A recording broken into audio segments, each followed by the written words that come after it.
Taritu Tarituri Swaha, Om Taritu Tarituri Swaha, Om Taritu Tarituri Mama, Ayu Punya Jnana Puktin Kuru Swaha.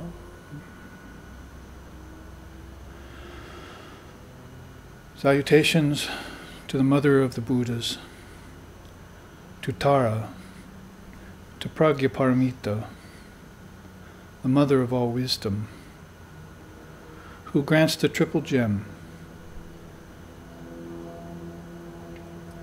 higher existence, higher knowledge, and eternal happiness.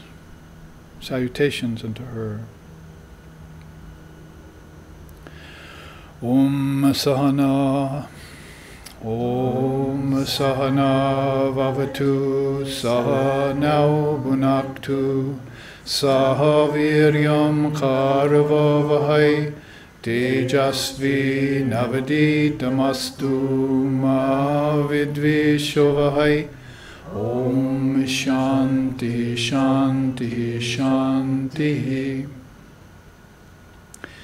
May Brahman, the reality, protect us. May Brahman sustain us. May Brahman illumine our thinking consciousness.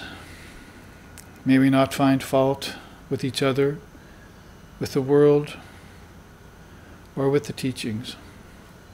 And may what we study be a source of inspiration to us eternally. Om peace, peace, peace. May peace be unto us, may peace be unto all. Om Hari Om.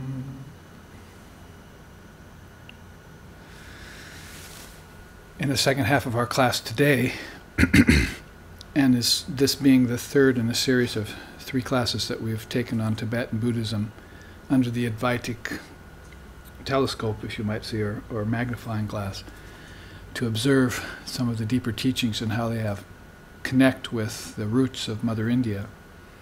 We are going to look at this third in a series of major charts in Tibetan Buddhism that I've crafted from my past experience in Tibetan Buddhism, because I was initiated into the white and green Tara both by Karmapa and the previous Karmapa.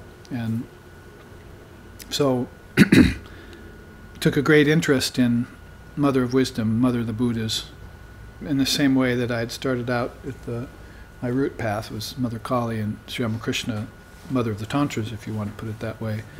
And the whole Vedanta that was brought here by Swami Vivekananda in 1893. Interesting that Sakya Soin, I think his name was the first Roshi, Zen Roshi, to bring Zen to America, and brought it at the same time, 1893, at the Parliament of Religion. So Zen had its real beginning in America. At the same time, Vivekananda was making his big stir with Vedanta and bringing it to the West. So those, you might say, that was 2 arms that reached around the world, and gathered back together right in Chicago at 1893 at the Parliament of Religions. So historically speaking, it's very symbolic and apropos too when we look at it, beyond coincidence, as you might want to say that. So the first chart I showed you that was the major one was the Bardo states, and the word Bardo being somewhat like our word Loka in Sanskrit and Vedanta. Bardo having more of a reference towards periods of times that pass, like say the Bardo of high school, or the Bardo of dying, or the Bardo of after death, before the next birth. Those are Bardos, periods of time in which there's some sort of transformation, transmigration going on. So that was the first chart we looked at 3 weeks ago, and then 2 weeks ago we looked at the Mahamudra, the Great Seal, if you remember. The view, the path, and the action. The really wonderful way in which the Tibetans look at non-duality via that tradition. So we looked at that 2 weeks ago, and then last week we had a week off from live streaming and SRV classes to do that Zen retreat. And here, then, to bring full circle in this series of 3 Tibetan classes is that I wanted to show you this chart called Precepts, Points, Practice, and Process. Of course, the Tibetan path, the Vajrayana, the crest jewel, the diamond jewel, as compared to or contrasted with Hinayana, Mahayana, and so forth. So this Vajrayana, a very specific path, had its own evolution and its own growth and maturation in Tibet. And so we've been talking a lot about suffering and passions and fetters and the 6 transformations and so forth. We should probably depart from that and see some of the solutions and remedies, spiritually speaking, that are offered against those insinuations, what Patanjali would call the despoilers or the viparyayas, the antaryayas. There's a lot of Sanskrit words for this insinuations of kleshas, for instance. That's common to both Vedanta and Buddhism. Patanjali, the father of yoga, would call it the 6 kleshas. In Buddhism, they would have kileshas. So same word, really, in Pali and in Sanskrit, but those are the problems of, or five kleshas, I guess. They have egotism and attachment and aversion and clinging to life and ignorance of your true nature are the kleshas. So there's a lot of talk about that, and then when you come to practice the Dharma, that's another step. You want to hear about the Dharma first, Shruti, hear it first, and then Manana, roll it over in your mind and practice it. That's coming full circle. So this chart is designed to show how Tibetans would enter into this path. And they would do it by Buddhist precepts, which are pretty famous to most of us, certain points they want you to concentrate on, the actual practice itself and how to undergo it, and the process of what you should expect when you engage in this practice. So it's very well thought. So let's look into this. Do we have it on the screen for the live streaming audience? Can see it too. Number 1 there is, of these 4, is Guru Yoga and empowerment. Guru Yoga has been called a rather risky and dangerous path. We can see why when it came to the West, and the gullible Westerners took it up and began to get taken in by some of these charlatans and pseudo-teachers, and still going on. But some of us have watched that. Others have actually gotten into it and learned their lesson and withdrawn. Hopefully it hasn't ruined them or spoiled them on religion and on philosophy and on Eastern paths or on spiritual practice itself. They will still continue to pursue and just look for a better teacher. Pretty much you can see an authentic teacher if he has no desire for you other than you get enlightenment, number 1. And number 2, if he can transmit you the essence of the scriptures, not just the words and the letter of the law, but the essence of the scriptures. And number 3, if he lives a pure and stainless life. And number 4, if he's a knower of Brahman. Those are the 4 criterion which Shankara put forth for an authentic teacher. And if you see those in your teacher, like I saw in Swami Sheshanandaji Maharaj, then I had no problem bowing at his feet.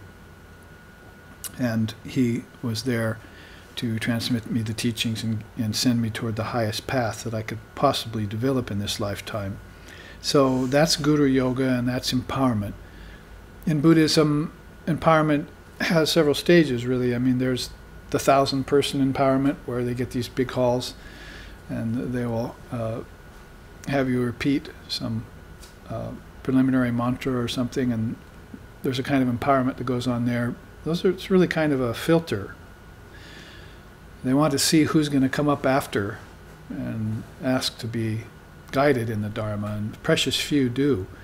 It was that experience with Vivekananda too. He gave very powerful teachings on Vedanta and yoga in New York in the early times, and the whole West End apartment he was in began to fill up with people, or even on the stairs and hanging out the windows and stuff, trying to get in. But he found out that of all the people that came, only a few stayed with it. And so he called us straw on fire, Americans. That was his term for us, straw on fire. We blaze up with enthusiasm when we first hear something, but then we can't hold the flame, hold the fire. So he said the British were much better at that. Therefore, people like Sister Nivedita and others were very long-standing devotees of his, Goodwin and others who stayed with him right to the end, and gave themselves entirely to Mother India. Some even went there and gave up their lives in England. And of course there were a few exemplary Americans too that stayed. Sarah Bull and some of the other, you'll have to read about them and see. But the idea here being that empowerment needs to take. When you can't just keep getting empowerments over and over again, like getting Shaktipat over and over again, and expect something to happen. You have to go back to the teacher and get it again and again. So it's not taking in you. It's not settling in. It's not getting digested.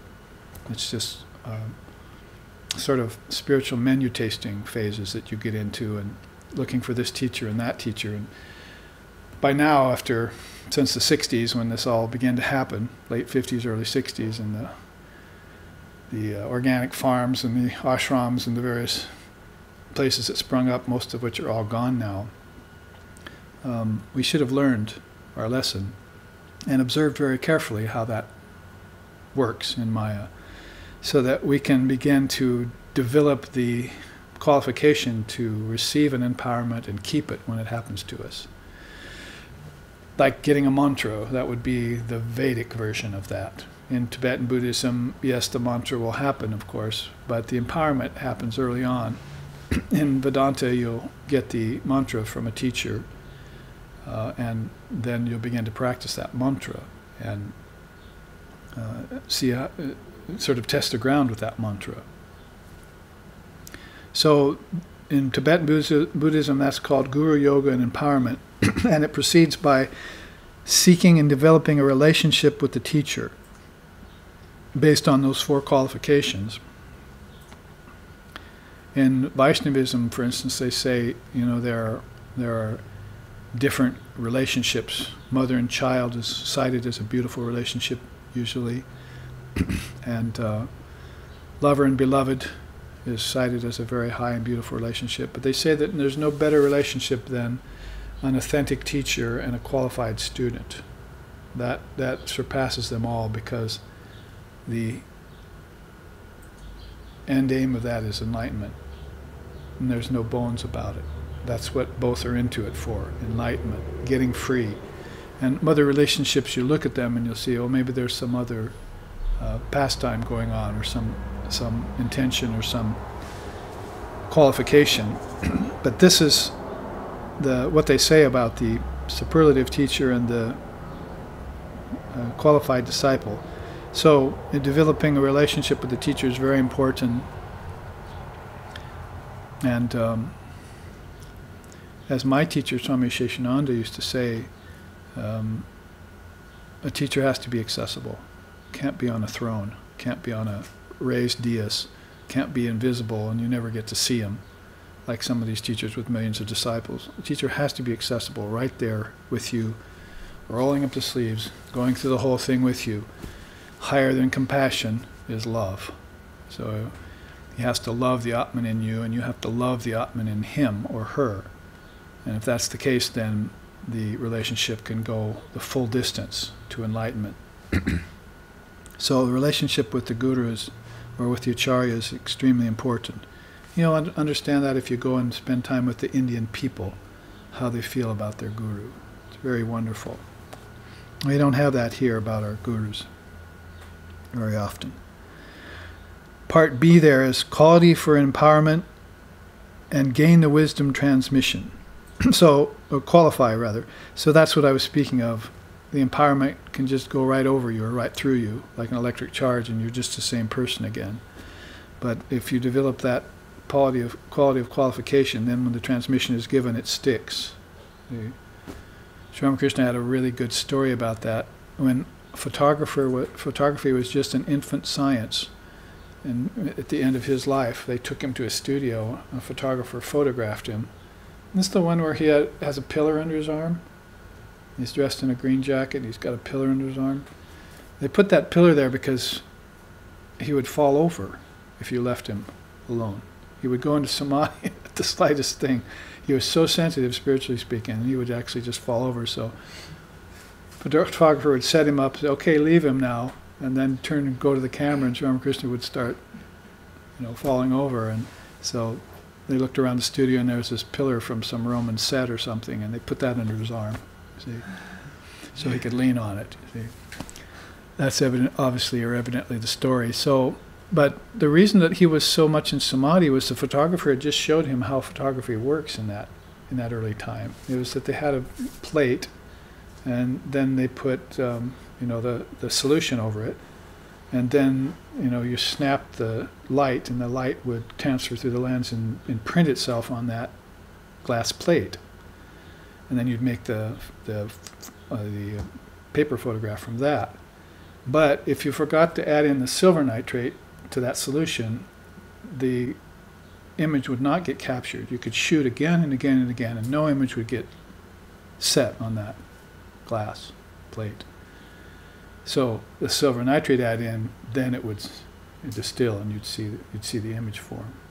So Sri Ramakrishna, wasn't interested in photography or anything. He was interested in God. So he said, that's just like devotion and qualification. If the human form has love for God, when the guru starts talking about God, God will stick in them.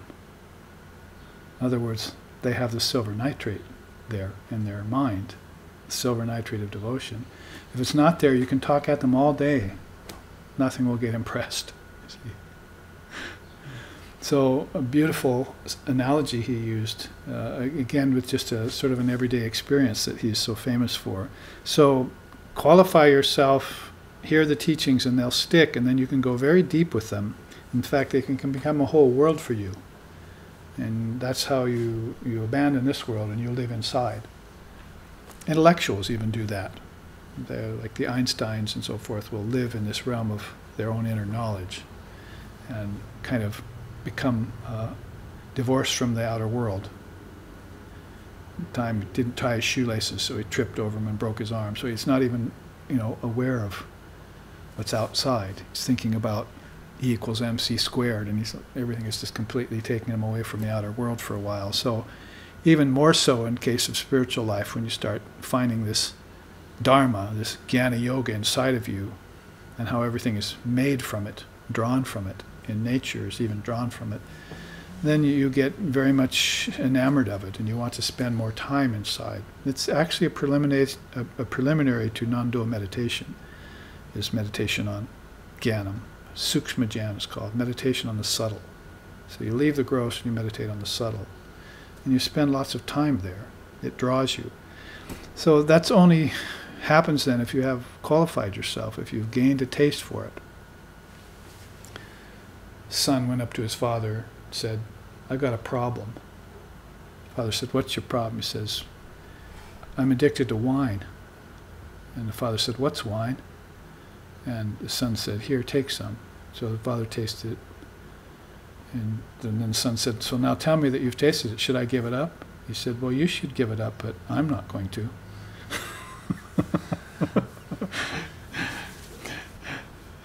So you can see the gist of where I'm going with that. See? Now, 4 points concerning the process.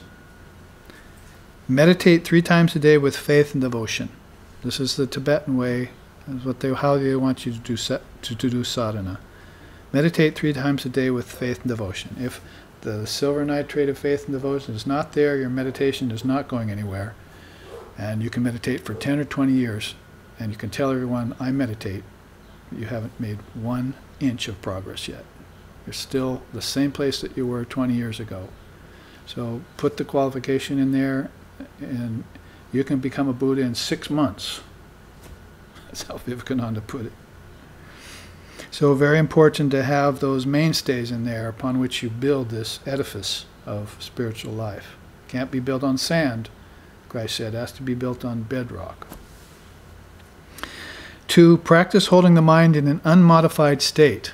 Now there's your practice at non-duality. You can't assume it all at once. You can't jump from the lowest step to the highest step. It's beyond your capacity, number one. Number two, you're going to need to know what those middle steps consist of sometime. You're always going to be in question about the middle steps. If you jump from this lifetime to enlightenment, like some of these quasi-non-dualists want you to do, then you don't know anything about the cosmology, about the philosophy, and you're going to be worthless to help share this wisdom with other people later, if you can even make the jump. And possibly you make the jump. Non-duality is rather like a cliff without any fingernail holds. So it's very difficult to acclimatize yourself to it all at once. So practice holding a mind in an unmodified state. Basically, with the Father of Yoga, it's going to be no vibrations, no thought vibrations. We call them vrittis. Yoga chitta vritti nirodha. Nirodha means no thought vibrations. Stop thinking. How long can you keep that train of thought from coming?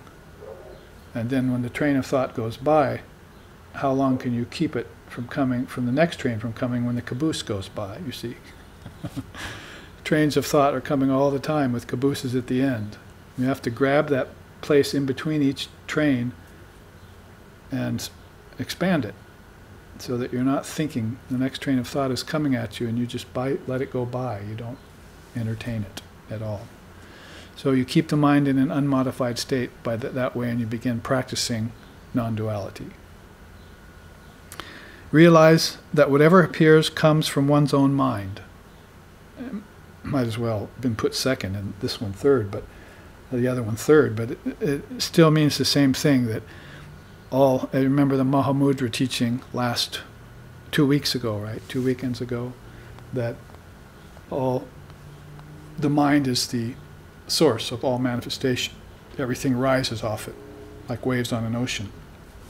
So that's part of the view you have to hold, that the mind is manifesting everything. These are the mind-only schools.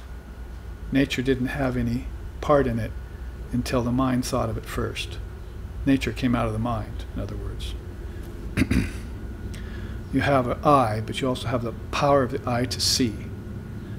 And if you cut the optic nerve, the eye will not be able to function. But you're not going to be able to take away the power of the eye to see. It's already seen. And so it has formed an impression on it, inside of itself, how to see and what seeing is. So that's a whole different property of the mind. Seeing exists back in your mind. So does hearing, tasting, smelling, and touching is back in your mind. The origins to them are in the mind, not in nature. What can nature produce? It took it millions of years to produce a human form. You're trying to convince me that to see my relatives I have to go to the zoo? I was never a sperm. I was never a monkey. I was always the Atman. And I took on forms over time as I so desired, as my intelligence dictated. And if my intelligence was dim, I took on poor forms. And if my intelligence was sharp and honed, I took on refined forms. The mind is everything. Who said that? Sri Sharda Devi. The mind is everything, my dear. You must take it with you to Brahman. So you have to keep that mind in a fit and fettle shape, and part of it keeping it fit is to realizing that it's the source of everything. Everything create comes from the mind. Remember, the mind is not just your individual mind, but it's the collective mind, which means humans, animals, disembodied spirits, ancestors, heaven realms, gods, goddesses. That's the collective mind. If you get beyond them, you have what's called the cosmic mind. That's the Trinity. They're the most powerful. So cosmic mind, collective mind, individual mind, when we say everything has come from the mind, we mean that mind. That's a very vast realm of consciousness with many gradations, many strata. So the Tibetan Buddhists have obviously realized this, and they cherish that idea of mind, everything is mind made manifest. That's part of their view. Number 4, meditate constantly until conceptualization disappears. At first, conceptualization will keep occurring to the mind. You'll be a great thinker. You'll get good insights. You'll be able to shape the form of your chosen ideal in your head, but eventually your mind will get tired of that. It doesn't get tired of it because you don't meditate. So you don't believe in inaction. You don't believe in formlessness.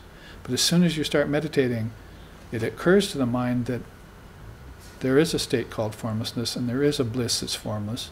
Higher bliss is formless. And if it gets a taste of that, then it'll start getting tired of conceptualizing. You have to be very patient in this process. And when it gets tired of conceptualizing, then it'll start getting into non-dual states of mind. And you'll have periods of time where you'll just check out of the body, check out of the mind too, and then you'll come back into it. That's what you saw in Sri Ramakrishna Paramahamsa. He'd be gone, and then he'd be back a couple hours later, and then he'd be gone again. And when he was gone, you couldn't call him out. You couldn't say, hey, shout in his ear. Or a doctor touched his open eye once and he didn't blink. No, he was just like checked out of the body and mind. So he was going into higher states. Higher states means inner states. And that's what you're seeing. They're called different samadhis. Father of Yoga classifies them as different samadhis. Wisdom samadhis, concentration samadhis, bliss samadhis, and samadhis of ego samadhis, where the ego gets very fine. Basically 4 different kinds of samadhi in yoga with 4 subdivisions. I'm sorry, with 2 subdivisions. That makes like 6 different levels of samadhi. Now, number 2 here is Vajrayana practice. They call it shamatha, or dwelling in peace. Remember in early SRV days I taught some of you the shamatha meditation so that you could practice it. A, B, C, D, E, F, and G there under that great heading. Practice is to receive and observe the vows of the tantric vehicle. And basically, Tibetan Buddhism is a wonderful blend of yoga and tantra, plus mix in some of that Bon religion from Tibet. When Milarepa first got the teachings from Marpa, who got it from Naropa and Tilopa, brought it to Tibet over the Himalayas. Then it had its inception around 700 AD. From then on, now they've been practicing it for 1,300 years. So they've developed over 13 centuries a very, very powerful vehicle there. So you have to take the vows of that tantric vehicle and observe them. And then purify the nadis and the centers for the flow of prana. We started out the class talking about how important the prana was. Nadis, you can use the word nerves, right? You have lots of nerves running through your body. But inside every nerve there's 100,000 other nerves that you can't see.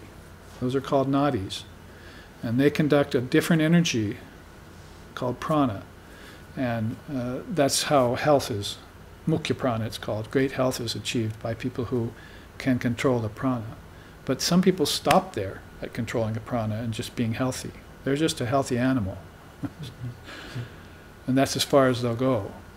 But the yogis know that inside of those 1,000 nerves, they can connect to other centers than eating, drinking, and sex life. They can connect those nerves to this center, for instance. That's where you hear Om.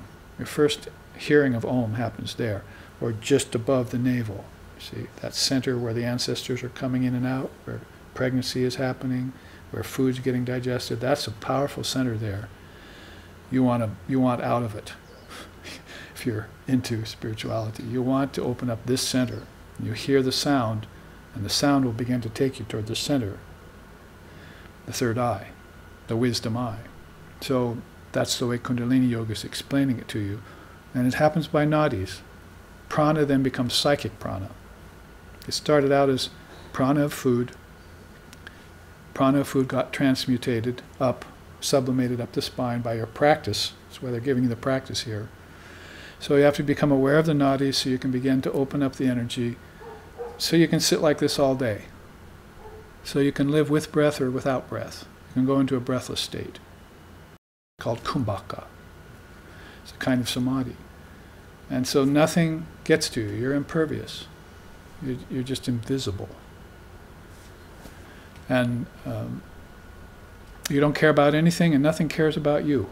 Krishna says that in the Gita. One of the 32 points of the Sanatana Dharma, in fact, in the Gita, is that he does not afflict the world and the world does not afflict him. Isn't that beautiful? One of the 32 points of the immortal Dharma, toward the end of the Gita. He does not afflict the world, he's non-violent, and the world cannot afflict him. So not only is he not taking stock of what's out there, he's shut the curtain, he's closed the door, shut the gate, as the Zen Buddhist said.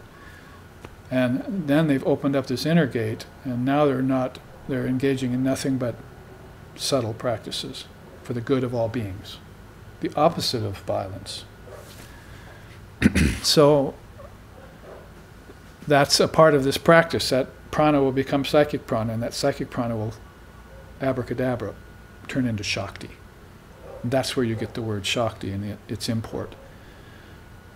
Shakti is not just creative energy that has no hub.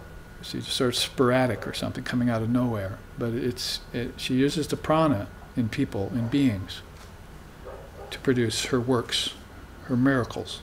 God's miracles to behold, as it says in the Bible. You see, that happens through prana, through life force. And Shakti is operating it. They liken Shakti to, a spider and sitting on a web, right? And the web is all over the place. And if anything touches the web, the spider knows, you see. So that web is prana. And the Divine Mother is that spider, and she can go anywhere, you see. She produces the web out of her own body, and she can take it back into her own body, right? Spider spins the web, draws it back in. So that's the analogy that's used in the Brihandara Yaka Upanishad and other Upanishads, is the spider and its web. That's Shakti, and that's a very, very reformed form of prana. Prana will become more evident as the worlds of name and form begin to manifest at grosser levels of vibration. Subtlest level of vibration was way back in the Word, and the Word is in her. Grossest level of vibration is way out there, in a place called Earth. You are here. It's like the big star maps. You are there in the body on Earth. But you have to open up these inner pathways, and those are nadis, those are nerve endings. Hundreds and thousands of them connecting to these different centers. When I pass away, it's going to be out of here. I'm determined, see, because I've seen that center. So this is where I want to be if I pass out, and in. So throat, is speaking the truth. Heart is loving God. But anything below that is risky business. Lower heaven and higher heaven is both there. But heaven is not the goal of the Vedantas. So important, purify nadis and centers for the flow of prana. Because it's not flowing there, you see.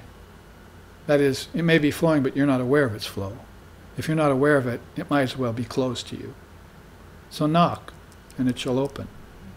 And then you'll see this prana is flowing everywhere, and you can get on it and ride it. That's what that great dragon bird, Garuda, you've seen Garuda in the Hindu mythology? That's what he epitomizes. His symbol is prana. Vishnu gets on his back and goes riding, you see, here and there. So that's an inner journey Vishnu's taking. Sometimes he takes it outward. So that's prana, very important point. See here, worship Vajravahini, embodiment of wisdom, and see all women as her. That's Divine Mother in Tibetan Buddhism. Also call her Tara. I like the form of Tara. Buddhism in general, Pragyaparamita, that famous sutra, is Mother of the Buddhas. Our founder, Lex Hixon, wrote a book called Mother of the Buddhas that everyone can look into if they want to find out more about the wisdom of the Vajravahini. D is visualize and meditate on the Herukas, Dakinis, in order to penetrate the world.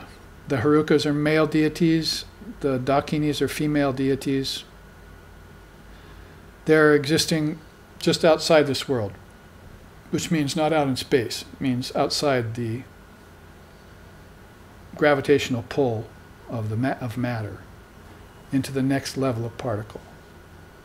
Not atomic particle, but pranic particle. So they are guardians of the gate. And if you're aware of them, then when you pass away and have a conscious birth, you encounter them. Some of them might scowl at you, some of them might smile at you. It's called wrathful deities and benign deities. Whatever the case, you're not to react, you're just to move through them. How do you move through them? With a certain word. What's that word called? Mantra. So you work your way inside, through the guardians of the gate. These are Harukas and Dakinis. We have a different way of saying it in India. It's like Nagas and Naginis. Liquid gods who are rather like snake gods and snake goddesses who occupy the waters of existence. Ekarnava, the sea of existence that the soul gets out of. You can talk about placenta and the womb and the waters that are in there and being nourished by a mother's womb, but here you're being nourished by a different kind of ocean when you get outside the body, a different kind of plasma. And if you're aware of it, then you can see the deities, see, and you can go to the deities and ask them, no more birth in the womb of matter for me, please. Only emanation from my Divine Mother. I give up the worlds. I don't want to go to grade school and high school again in America. Thank you very much.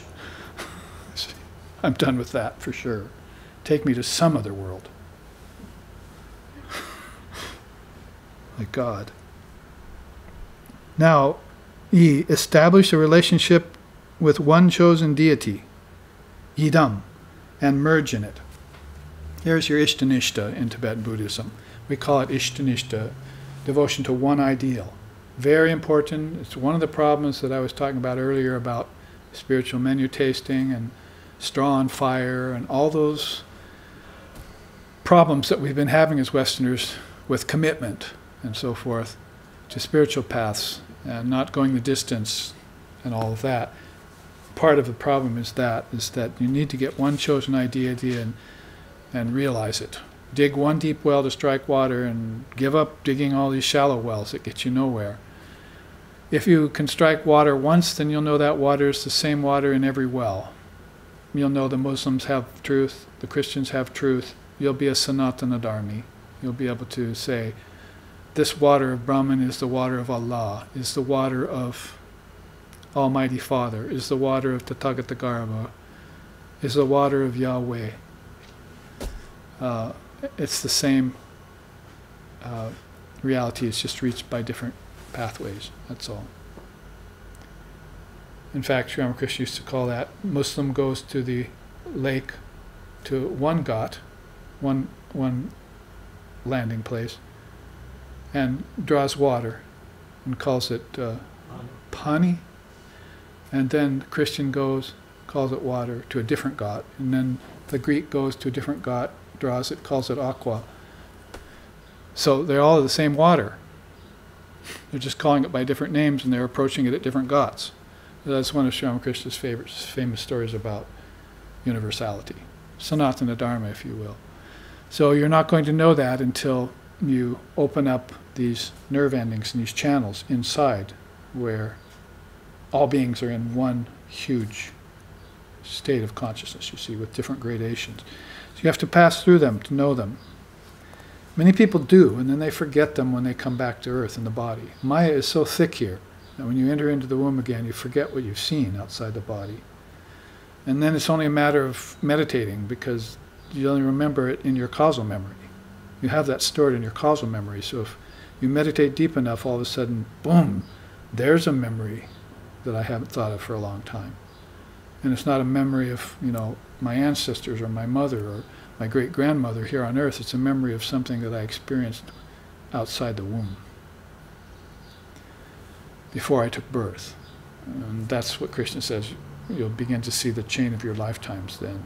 And when that happens, the house of cards called Maya comes falling down very quickly. You're like Sherlock Holmes, you're on the trail. The game's afoot, and you're not going to rest until you find that truth, which is your true nature. And then you join the ranks of the seers and sages. And then you do what you like.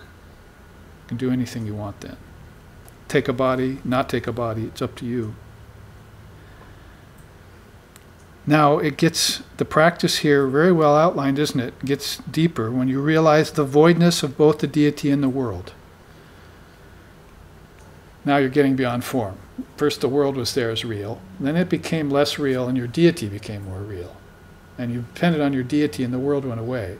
Now your deity begins to fade. You see, now what do I do? You see, oh, I see, it's up to me. See, the deities were in me and so was the world. It was all in me. This is what they're all, cackling about, like hens at the early harvest of worms on the barnyard floor. You see?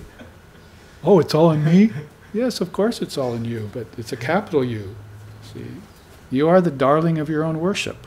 That's how the Tantrists put it. You are the deity, the darling of your own worship. All the time you've been worshiping yourself. It's just different forms of yourself. So now the word self takes on this huge ramification.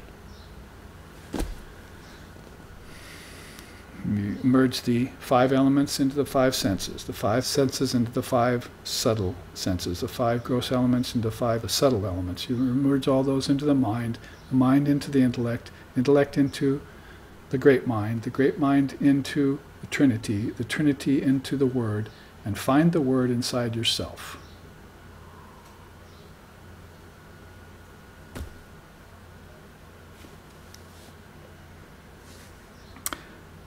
And that's going to happen if you begin to see through all conceptualizations. That's why back here they had you meditate beyond conception, right? It says here, meditate constantly until conceptualization disappears. So they were setting you up to get to this stage where when your deity starts to disappear in formlessness, you won't be put off by it. You won't be depressed. You won't be unhappy. You won't be like a straw on fire. You'll look around and you'll say, what's left when my deity goes away? And you'll have been geared for it. So you'll have been prepared for it. And finally you gain realization of the Trikaya, the 3 bodies of the Buddha. We were just studying that last week at the Zen retreat, remember? The triple gem, the 3 bodies of the Buddha, the Dharma, the historical body of the Buddha, the Dharma teachings. See, the body of teachings, that's part of the body of the Buddha. So this is called triple gem in Zen and in Buddhism, and it's there in Tibetan Buddhism too. There it is, 3 bodies. Dharmakaya, or Dharma body of the Buddha, which confers all knowledge that all thoughts and phenomena are devoid of any independent identity. The Sambhogakaya, the enjoyment body, or the Buddha fields, confers the means by which the practitioner communicates with other practitioners in meditation. And the Nirmanakaya, or emanation body, confers the pure force of will, transcending karma, which is the yogi uses to benefit all sentient beings. So this is their interpretation of that triple body. Trikaya, it's called. All Buddhist schools have that, the Trikaya. It's very important to all Buddhist schools. There's not one that's absent from it. It's all very important, the 3 bodies of the Buddha. Dharmakaya, Sambhogakaya, and Nirmanakaya. Okay, stay with it. As we got another 25 minutes, and we'll be able to bring this to a close. This is a big mouthful to bite off as far as precepts, practice, process, and all that. It's very well put together by the Tibetan Rinpoches and Tulkus and luminaries. There we arrive at the 3rd post. Process of gaining quiescence and insight can happen now. First, accrue merit via offerings and prayers so as to clear subtle karmas. So, again, I just show you that. You're clearing karmas, you're having to clear some skars, remember. Impressions, you can let go of them. And it's very hard for people to let go of them, so they can't make spiritual progress. Many of them can't even make religious progress. So they have certain things they're glomming onto, like life, for instance. It's one of the 5 kleshas I just mentioned at the first half. Clinging to life. Just reverse it and call it fear of death, whatever the case. It's a great impediment to your freedom. When a man's old, he's attached to anxiety. Why? Because death is coming. He thinks it's all over and done with. And it hasn't even begun yet, really. He hasn't even begun to realize the journeys he can take in other bodies. B. Meditate on the 100-syllable Vajrasattva mantra. I won't teach that to you right now. It's quite long. But that's an important mantra, and it happens at a very late stage. And C. Constantly strive for deeper insight. That, of course, is the dasa bhumikas, the 10 lands of bodhisattvahood. When they get their first, what we call jivan mukta over here, then they work on more and more power, more and more inner power they get. The powers of the Buddha, they call it. So they constantly strive for deeper insight that way. As far as quiescence, here's a note about it. The mental process of attaining quiescence. First, overcome mental sluggishness, calm all mental tendencies. Pretty much that's tamas and rajas for us, isn't it? Tamas is slothfulness, rajas is restlessness. So that's what they want you to clear out of the mind. It's tendency to be sleepy and lazy, and it's tendency to be restless. So you want to clear those away from the mind, so even and calm, peaceful, like a flat line in meditation. Gain detachment from names and forms. Develop analytic insight. We'd call that going beyond namarupa and self-inquiry, right? I want you to analyze the nature of the self. Atma vichara. You can see how Mother India is there, the foundation of all of this. And then they want you to attain transcendent wisdom. That's going to be Atma Gyan. There's avidya, and there's vidya, and then there's paravidya, lower knowledge, higher knowledge, and then supreme knowledge, as we would put it in Vedanta, paravidya being supreme. So in the same way, you go beyond agyana to jnana, and from jnana to vijnana, as we would say. Attain transcendent wisdom. And all of that accrues to quiescence, if you want to know how to get even-minded. You get even-minded by destroying your ignorance. And the only thing to destroy ignorance is knowledge. The greatest purifier in the world, Krishna says, knowledge. So that knowledge has to be commiserate with the level of ignorance you're working on. Even Einstein said that. You can't solve a problem created at one level, with a solution that's also at that same level. You have to go to the next level and get the solution and then apply it back to the earlier level of the problem. So in the same way with spiritual life, you're going to have to get above the conventional ways that you would usually deal with ignorance and take a feather out of a higher pillow, see, and use it. That brings us to the fourth and final post, direct perception of voidness. Here's where the going gets invisible. So that cliff without any fingernail holes, you're beginning to get into formlessness and acclimatizing yourself to formlessness. Lord Buddha talked about that too, at the highest peak looking down on the valleys. He was talking about it in the Dhammapada. Direct perception of voidness means A, refined mental readiness via analysis and formless concentration. So a part of our practice in SRV is to use the mantra in conjunction with the Ishtam, which is either Sri Ramakrishna or Holy Mother. You have a choice there.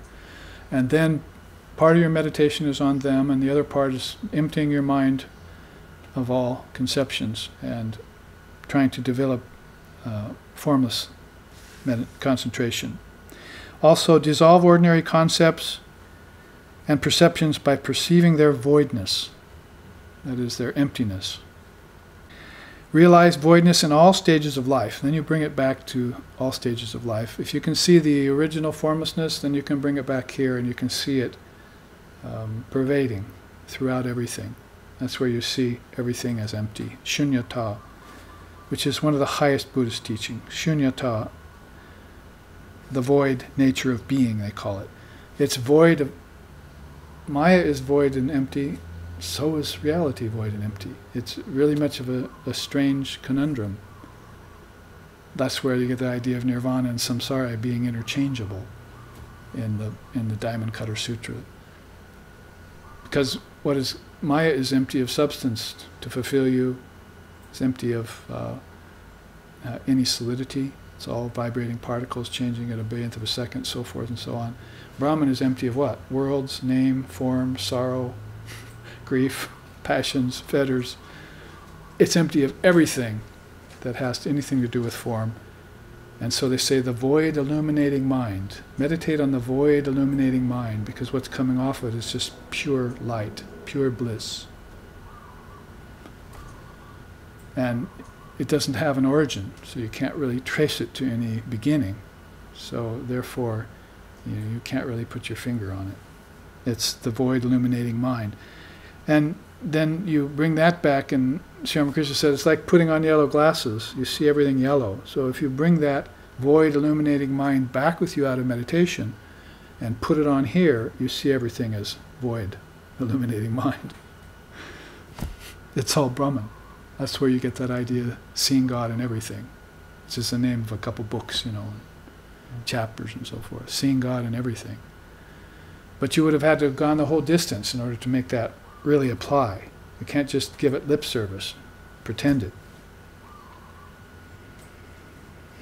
Finally, develop the mental agility necessary to attain the Mahamudra. So that's where we would bring in the Mahamudra chart, but you'll have to think back to 2 weeks ago when we saw the Great Seal and its view and its action and its all 3 levels of the Mahamudra practice. The Great Seal, that's one of the great teachings in Tibetan Buddhism. So good that you stayed with us the whole time through precepts, points, practice, and process of the Vajrayana path. It was so full that I could barely fit it on an 8x11, and I didn't have room for any quotes.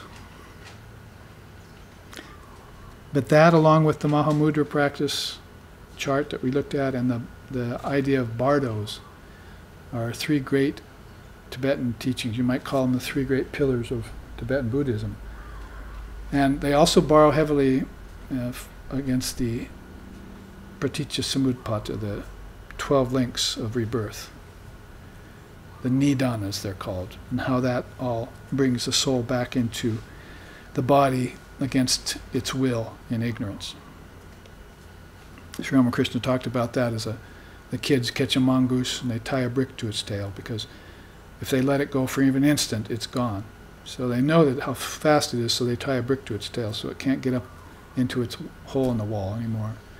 But even the strongest of mongooses, will drag the brick right up the wall and it'll get into its hole.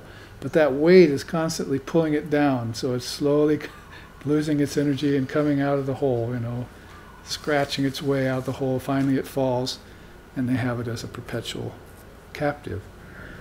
So Sri Ramakrishna is talking about another simple village story, which just means the karma that people die with. And they might get to heaven, but that karmic weight will bring them back into the body against their will, just when they were having the greatest time. So maybe that's the, how they say it, left behind theory in Christianity in reverse. All of a sudden, some certain amount of souls are taken up, their clothes are lying there.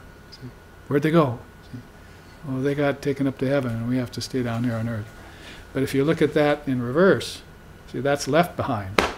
But what about right behind? Right behind is that when you're standing there in heaven with your ancestors, you're talking to them, all of a sudden you disappear. The brick on your tail pulled you down the wall, and you're in a body again, and your mantra is, wah, wah, wah.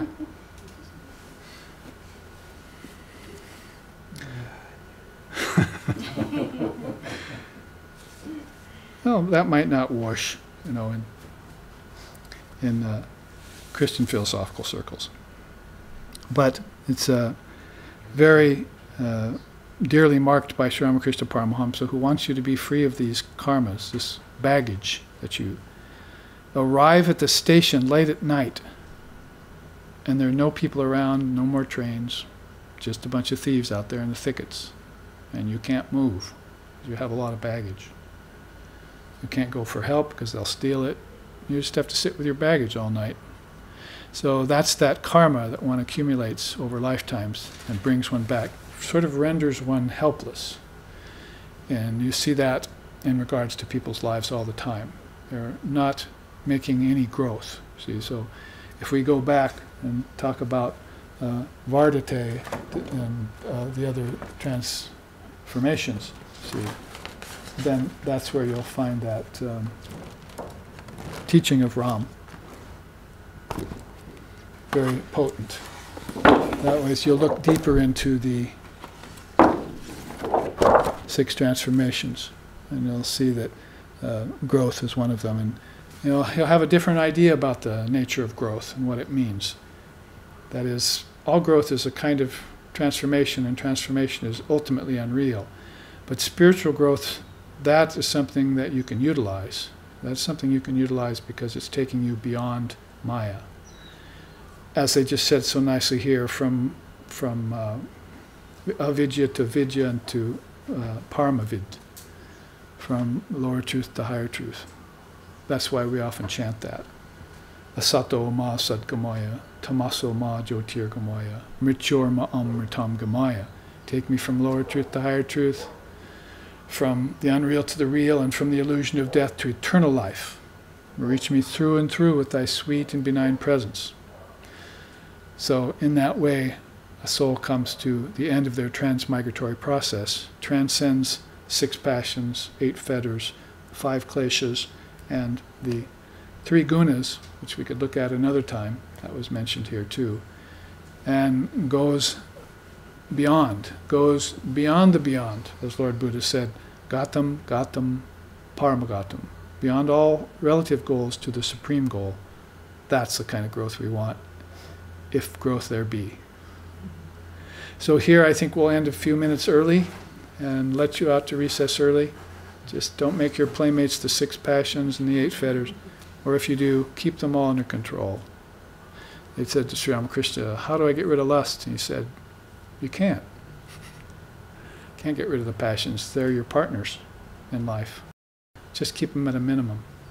So it's a part of the mind, isn't it? They're in the mind when you're born. And some of them are more of a problem to you than others, and someone else has a more problem with a different one than you do. Maybe your problem is anger. Maybe someone else's problem is greed. Maybe you don't have any problem with the other 5, but one of them really gets you, see. So you try and keep it at a minimum, and therefore you won't develop any scars around it, and you'll be fine. You will reach the goal, as the Tibetan poet Milarepa sings. You will reach the goal. So here, let's end with a chant.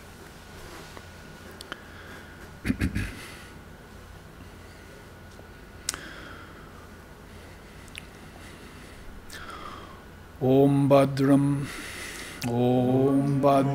Karnabhihi Sriniyamadevaha Bhadram Pasyema Akshabir Yajatraha Sthirairangayish Tushtivamsas Tanavir Vyashema Devahitam Yadayuhu. May we see with these eyes what is good and spiritual. May we hear with these ears what is noble and uplifting. And may we, while worshipping the Lord and Mother with healthy minds and bodies, live a life which is beneficial to ourselves and to all other beings. Om peace, peace, peace. May peace be unto us, and may peace be unto all. Om Hare Om.